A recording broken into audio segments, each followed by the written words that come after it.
So what I'm going to do is I will announce your name, and I am going to talk about you individually for a moment. So while I'm speaking, you please just stand for a moment.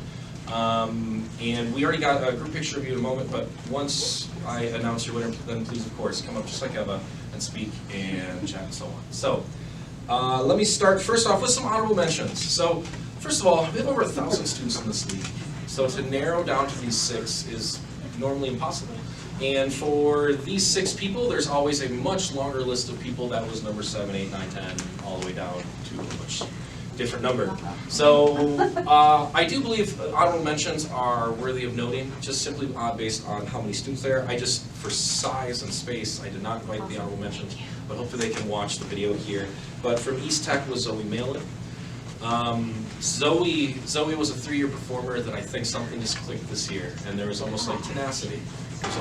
There was a different vibe to what she did. So the eye was definitely there. From Centennial, Morgan D. Erickson.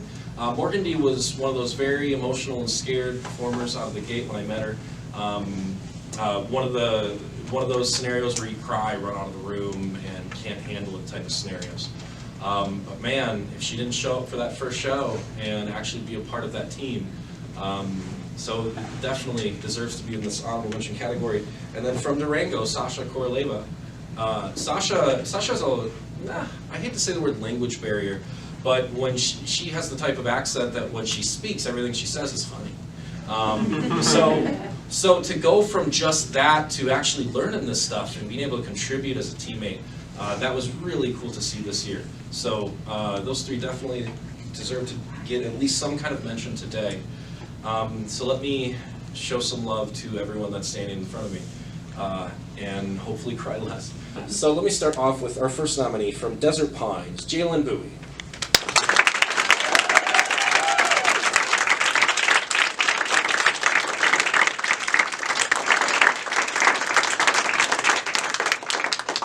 So Jalen's a part of a Desert Pines team that last year was their first year in the league, and Desert Pines quickly made a reputation for themselves of a very high energy team, which Jalen was a part of. But this year, if the story they wrote last year was they were a high energy team, Jalen jumped off the pages. I don't know if there's any student league that was talked about more after they walked off stage. And Eva's nodding her head yes, because she's at every show. Your ability to just entertain us, even without doing improv, I think is what put you into this category. I think if I wouldn't have said you or put you here today, I would have had a revolt. People would have argued with me. Jalen, you deserve to be here today. Thank you.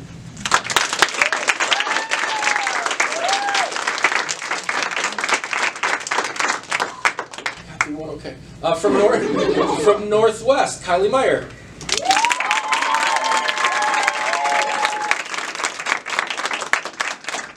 Kylie's first year was also last season, and she was a freshman, but she came in onto a team that was already being touted as the best team in the league. A lot of seniors, a lot of hype, and they lived up to that hype. They ended up in the championship last year. And Kylie was kind of the new kid on the block, but she had to be a part of that experience. So some of her teammates that got to be a real part of that championship run where they got to be up there a lot more shows than Kylie, because I think Kylie only got 2 shows last year maybe.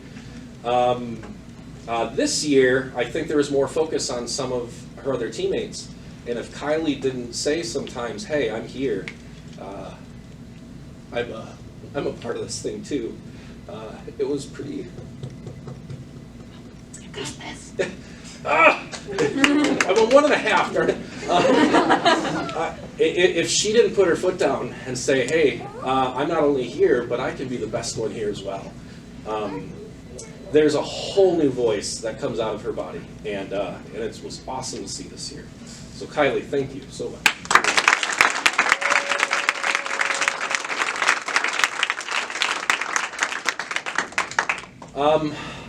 I almost gave you an introduction before, sir, but from Bonanza, Emmanuel Espino.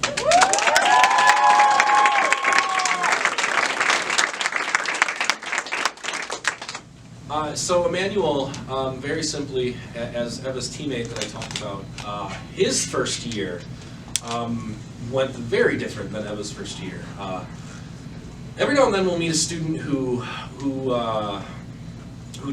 tries to push boundaries, and Emmanuel definitely tried that early on, because that was his comfort zone. And in a scene, and I'm sorry to tell this story, but it's a beautiful ending. In a particular scene, he kicked an imaginary baby. And that turned into an immediate PR situation for me, where the email went out to the staff, the coaches, talking about that particular scenario, because it's not necessarily about the fact that it happened as much as it's about how do we learn from it and grow from it. That's what this league is. To really do this well, we gotta fail, and we gotta fail a ton. I gotta be able to stand here and cry my eyes out in front of you in order for this thing to be beautiful. So not only did Emmanuel put me in a PR frenzy 1 year, this year I'm pretty sure I spit several times listening to him and the things he could come up with, and how creative and funny he was able to be in his shows, and how refreshing it is. I remember the first time I spit for all the right reasons at one of his jokes this year at Dollar Shave Club joke. And right there in that moment I went, wow, this alone is growth. This is it. And then he just kept doing it all year. He kept pounding. You absolutely deserve to be here, sir. Thank you.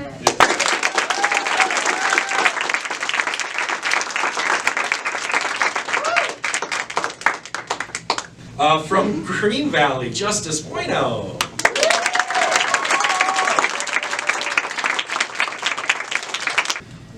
Justice had maybe one of the harder case scenarios in the league, in the sense that Green Valley has historically been the only team in the league that every single year they've had a student as the coach.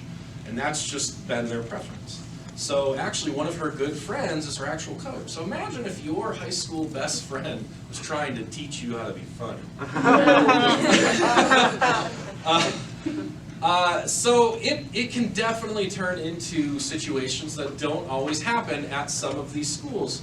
And in Justice's case, I think Justice has more of a shy personality, and that came out. But anytime you could hear that shy little glimmer of personality, you could hear that what she was saying was funny, and her perspective and everything that she had to offer was funny. So all year this year, anytime I could give Justice a critique, I would talk to her about being powerful and taking on confidence and almost playing in a different role than just shy little Justice.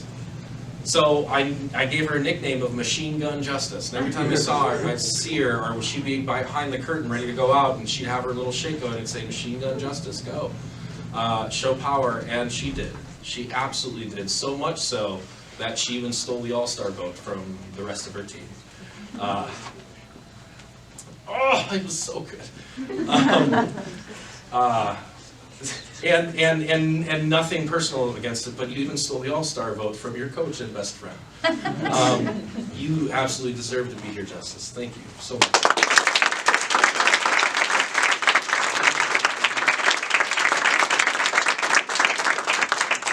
From Silverado, Nathan Olson.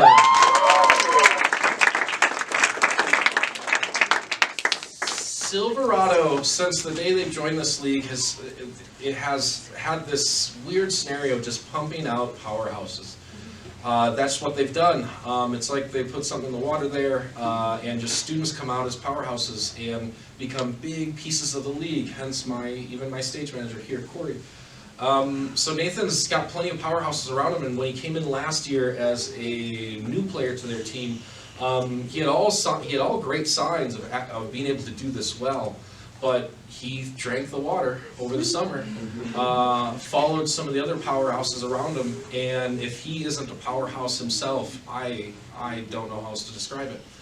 It's almost as if that entire team is now starting to drink the water, and could it be because they're taking Nathan's lead? I absolutely think so.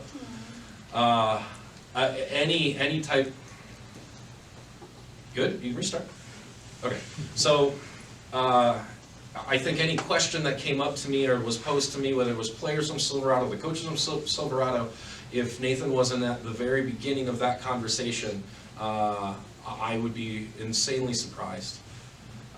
There was one particular show where there was a giant miscommunication this season, where what to do in a particular game. So it was the middle of a show, and I actually wasn't privy to the miscommunication before the show, but I learned all about it after the show.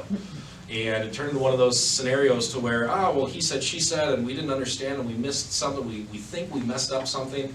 But what I saw on that stage was a powerhouse Nathan, even in whatever miscommunication they think they had, go out there and be funny and just do it.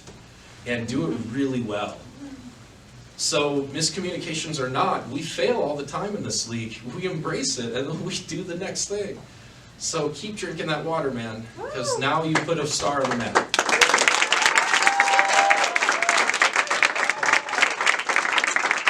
And the last from Arborview, Jesse Miles.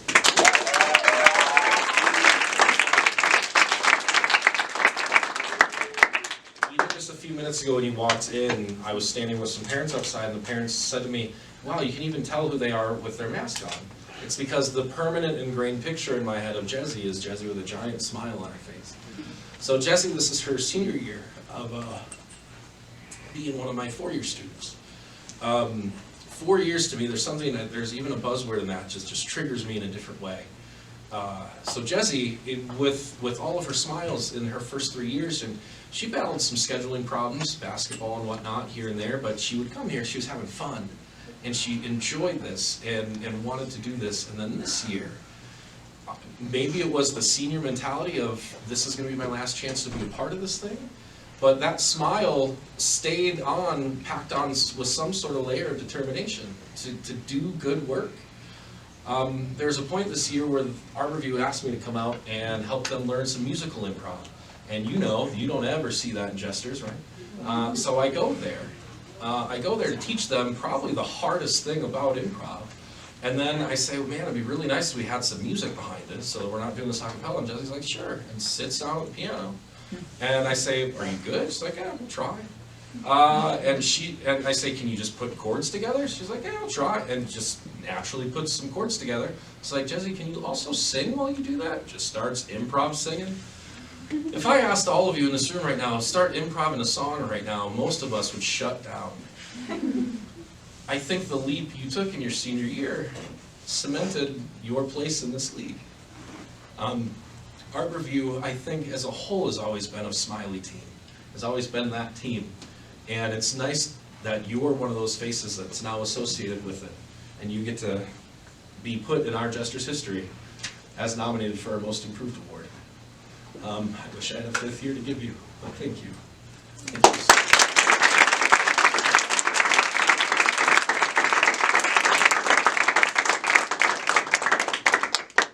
Now I present the winner, because this is America.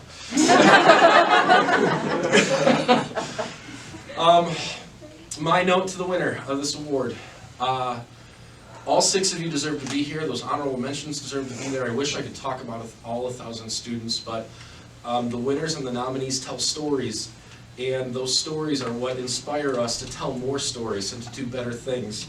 And I'm so happy that you got this award and that you are the recipient today, because you get to tell a new story, possibly on your own pages. From Desert Pines, Jalen Bowie.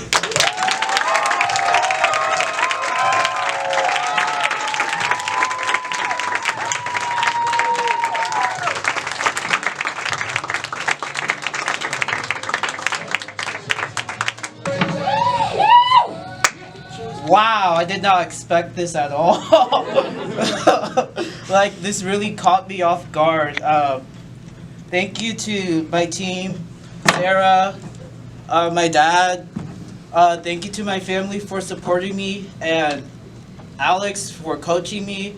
And thank you for all those kids in elementary school who called me the weird anime kid, because I was the only person who watched the anime. And thank you for Kopi for creating Jesters. It's a really big honor to go down Jester history, and I hope that I could do more next year. Thank you.